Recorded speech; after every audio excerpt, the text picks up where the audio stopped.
The base of this aquatic blue stone has been sculpted so it appears to have melted into the pedestal it rests upon.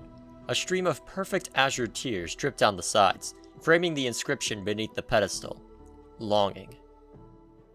As you place your hands upon the stone, its surface ripples beneath your touch. A chill washes over you, like plunging your hands into a mountain stream. As you close your eyes, you blink and reopen them. Your eyes are brimming with tears, and you are overcome with a terrible sensation of drowning.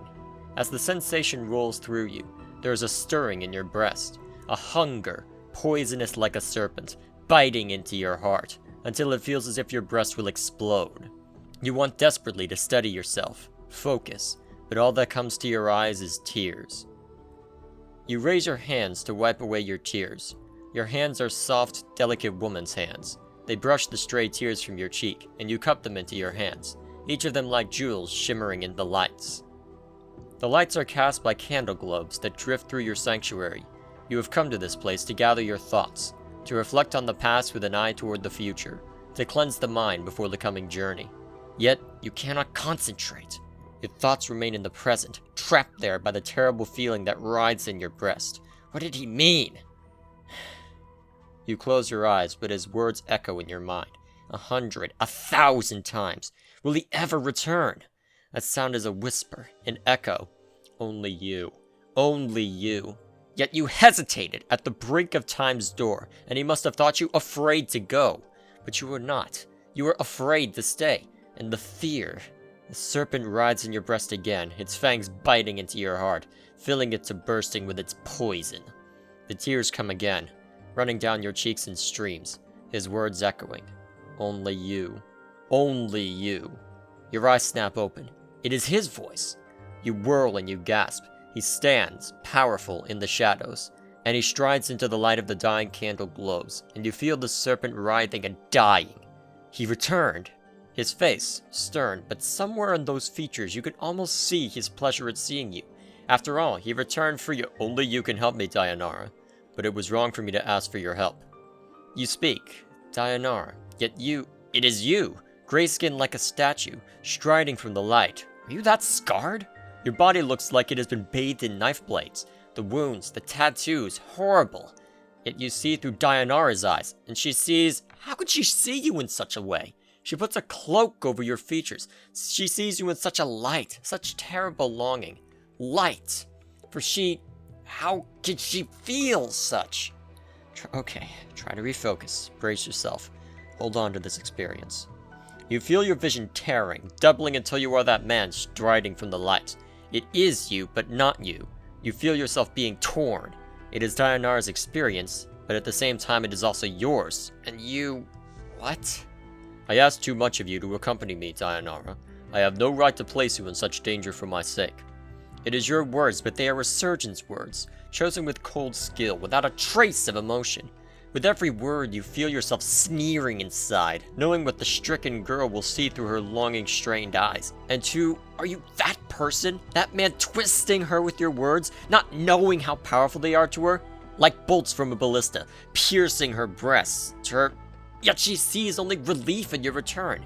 How could she feel and not know you mean to? I have come to ask your forgiveness, Dayanara. I shall return to you as soon as I am able.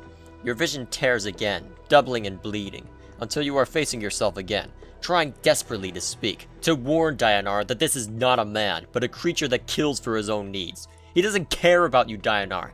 You are a tool to him, a tool he needs to... But Dayanara speaks, and you can't stop her! I would place myself in 1,000 dangers, embrace eternity for you, my love. I am not afraid.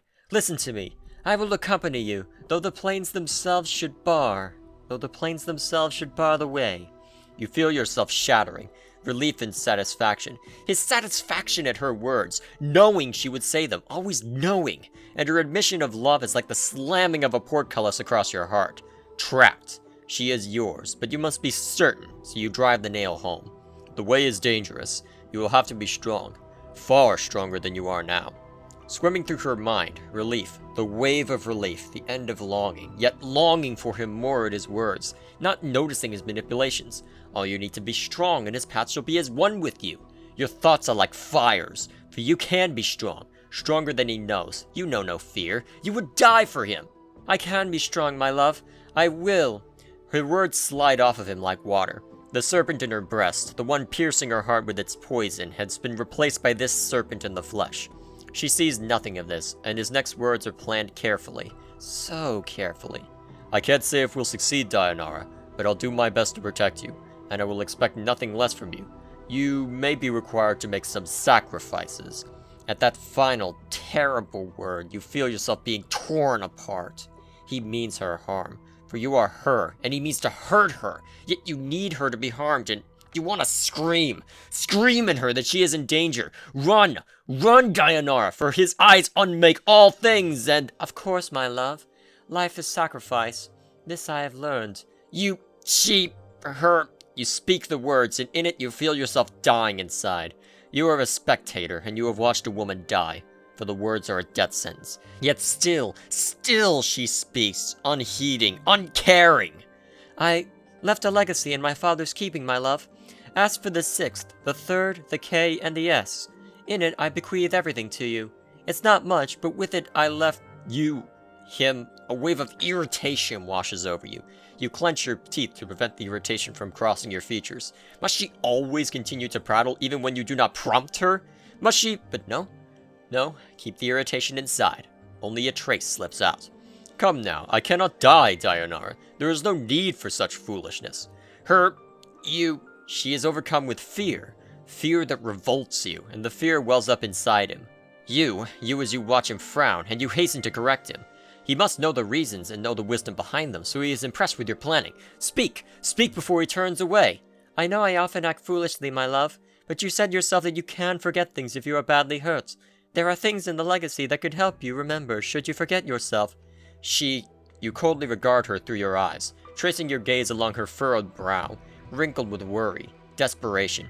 She has acted as you expected, yet there is something in what she says. Perhaps, yet I hope nothing in this legacy is of value.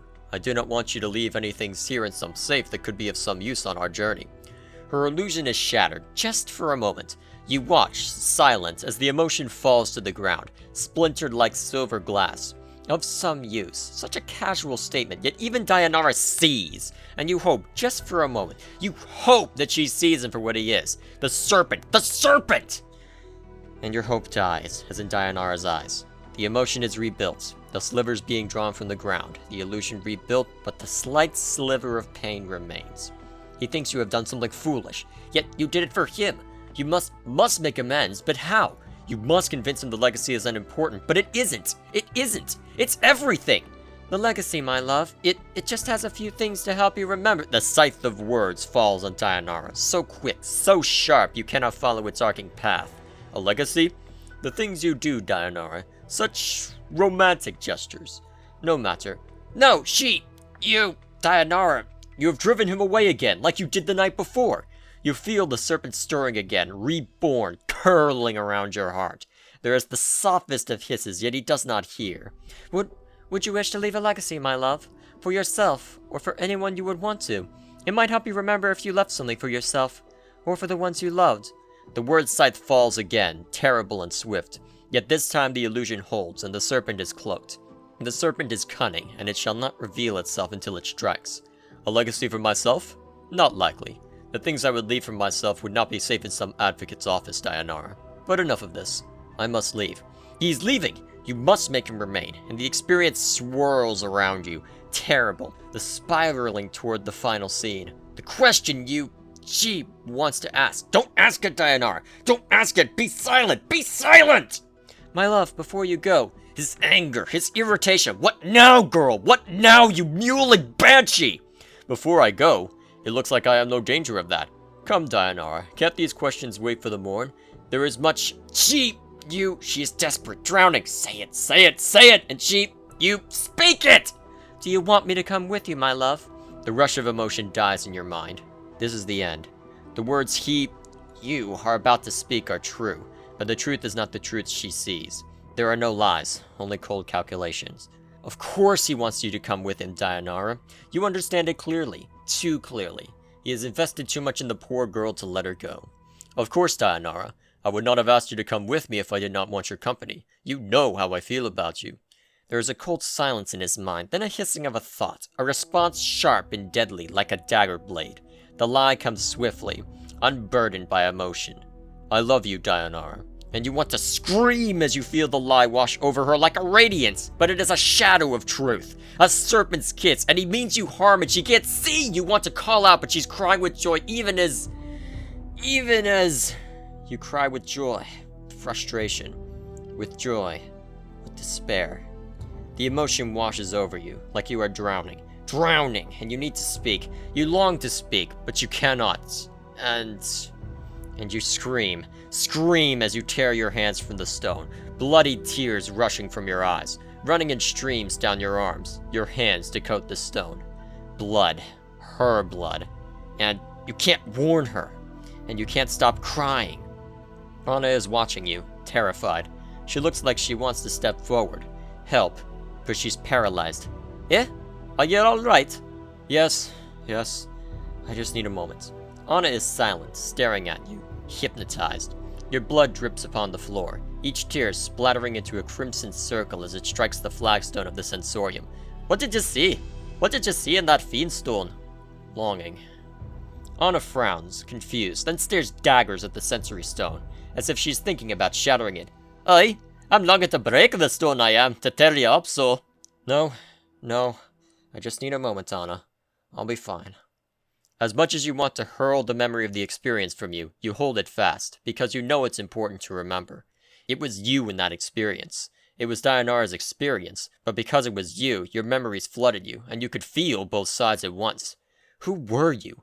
Who was that shade of you?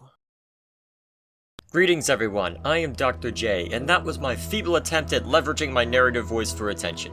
I've been spending the past few months looking at Planescape Torment for the first time, and the writing has been so good that I felt it warranted sharing on this channel, even if I find myself messing up some of the syntax. It's been an interesting journey thus far, and I'm looking forward to finishing the game sometime this century.